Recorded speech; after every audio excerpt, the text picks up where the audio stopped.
Toyota ги доведе хибридите до совршенство, но електричен автомобил немаше.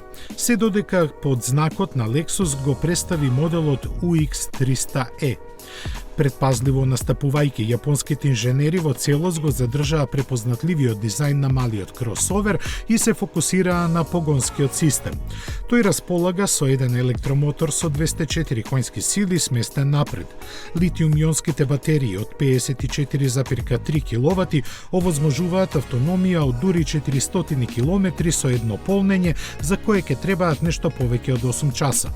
Опремени се со систем за управување со температурата, кој овозможува работа и на екстремно студено или топло време. Тие се разместени по целиот под на возилото, што придонесува за пониско тежиште и подобра стабилност во возењето. За ускладување со динамичките промени што ги носи електрификацијата, платформата е опремена со дополнителни носачи, а амортизерите со оптимизирана сила на пригушување. Иако хибридната варијанта на овој модел има посебен електромотор за задната оска, кај UX300e погон на сите тркала не се спомнува. Се останато е како и кај стандардниот модел од комфорот до врвната опрема. Според зборовите на одговорните во Lexus, продажбата во Европа и Кина ќе му започне идната година, во Јапонија во 2021, а пласман во Америка не е предвиден. Цените засега не се споменуваат.